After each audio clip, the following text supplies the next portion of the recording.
What? All right. Thanks, Brian. While we're waiting for the stoplight, I'll explain to you the first place we're gonna see.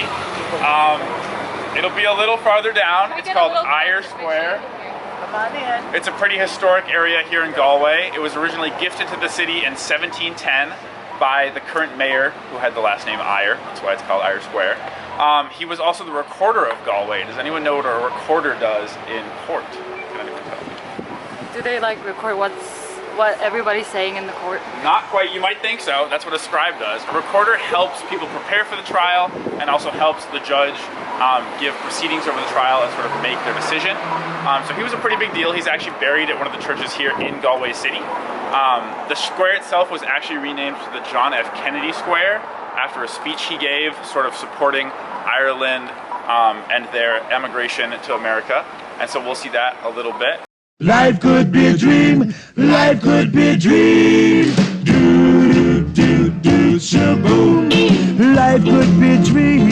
If I could take you up in paradise up above. If you would tell me I'm the only one that you love. Life could be a dream. Sweetheart, hello, hello again. Shaboom, and open we'll meet again. Boom, ding dong, ding dong, a lang a lang a lang a lang a lang. Oh, bip, a bip, a do, ba dip. Oh, life could be a dream. Life could be a dream. Do, do, do, shaboom. I'm actually not sure. Oh, that sounds promising. Good stuff. Oh, yeah, let's go! We can figure it out. Yeah! Oh, God, you gotta go. Oh, it's quick, it's quick. Come on, everybody. Yeah. Lesson in how to look when you're crossing the street. Look both ways. Yeah, but which way first? Um, They drive on the other side of the road.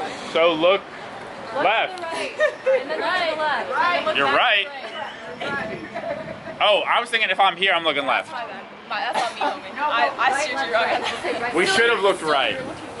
Yeah, you want to look Yeah. right. Oh shit, you're right. Okay. Yeah, look right and then left. Don't get hurt. And also, one last thing, if you don't mind my interrupting. No, go ahead, while we're please. I doing it. appreciate it. Also, you all figured out that the main floor is 0. Yeah. Okay. And you have to press a button, and there are some places where you have to use your key to turn on the lights. Okay, so I just wanted to get those. Oh yeah, in your bed, I think you have to. Brian now has that on camera too. Oh, Great! Yay! All right, we're gonna walk a little more, and then I'll stop you again, and we'll talk. Is there a way to cross the street here? You know what, Ryan? Our team is coordinated and organized. Yeah, we scoped. I don't want to hear nothing else. That's it. Period. Okay. Okay. All right. From here, we're gonna be visiting a statue for someone named Liam Mellows. He acted in the Easter Rising sort of event. He led a group called the Irish Volunteers. It was about 700 people. Unfortunately, they were quite underprepared, and so most of them were either imprisoned or died. In the course of his insurrection, he managed to wound, let me pull my notes real quick, 2,600 people and killed 485, well over half of whom were civilians. He did go on to then hold some managerial positions. He killed them or? Not himself, his forces. He led.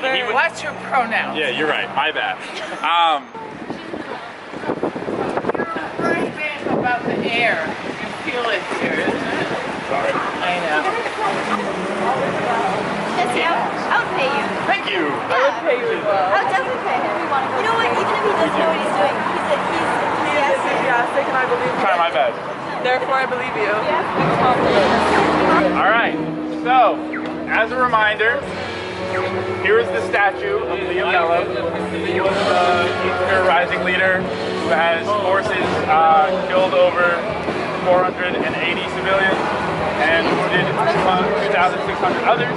He was working in the name of Irish independence from England.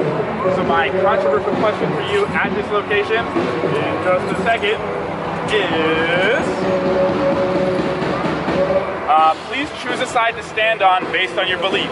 Go to my left if you believe that independence as a group of people should be achieved with violence when necessary, even if civilian casualties ensue. Go to my right if you believe that resistance should always remain peaceful, even if efforts seem they could be more effective.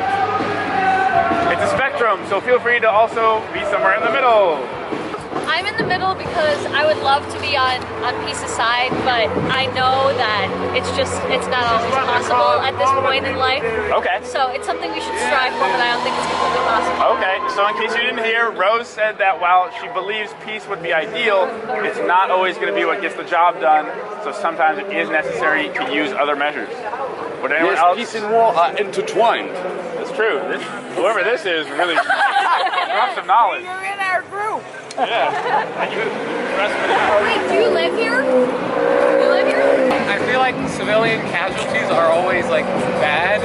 Like violence sometimes is important because the people who are preventing independence like do violence on the population already. Okay. Like, for example, like if you have bad laws that lead to like hunger, then that is a form of violence.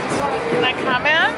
Yeah, well, so just if you couldn't hear Andrew, I think they're saying that the punishment must fit the crime. So if a person in power is enacting violence on a group... Of course, if you can do a protest peacefully and succeed, then that is fine. But I'm saying that violence is okay as a response to violence. Yeah, oppressors are already doing violence. Yeah. That's not, but I'm saying if punishment for violence can be violence. Yes, it can be, but not necessarily. All right, okay. Well, you heard him. What's your response, Barbara? Well, it's not really a response. I wanted to add to it that this is what the conventions of war are all about.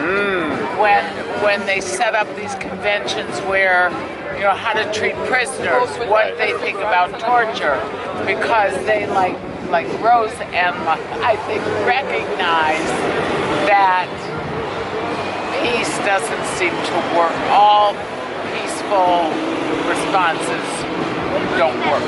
I'm gonna go ahead and hand the mantle to Parker. Y'all have a good time. All right, follow me now, everybody. We're good? You got the rest of it? Ooh, that's not the right one. So if you guys want to turn really quickly and look at this store right here, the Lug store. Everybody see it? Yeah. So it was started by Frank and Deli Loeb back in 1912. It was a family shoe business, and they actually didn't get to set up here in Irish Square until 1921-ish. So it's the Galway's longest family-owned shoe business in the entire city. That's pretty cool, right? This enthusiasm. The store was almost destroyed in the 1917 fire.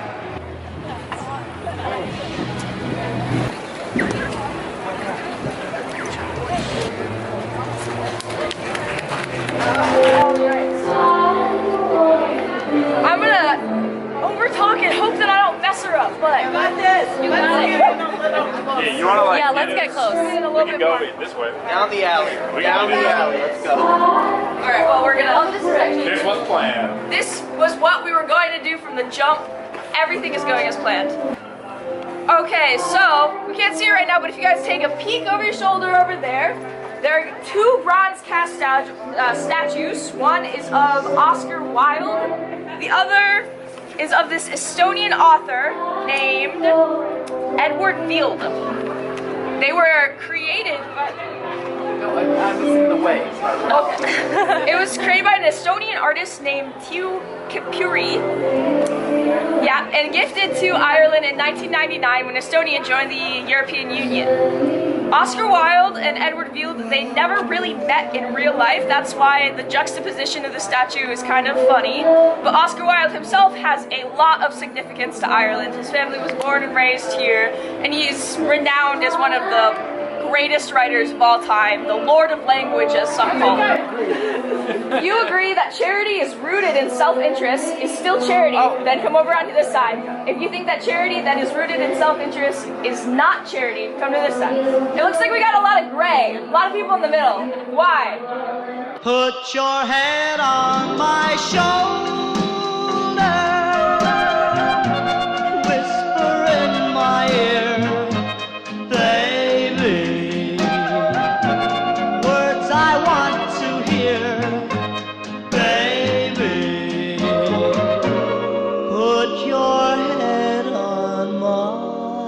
shoulder.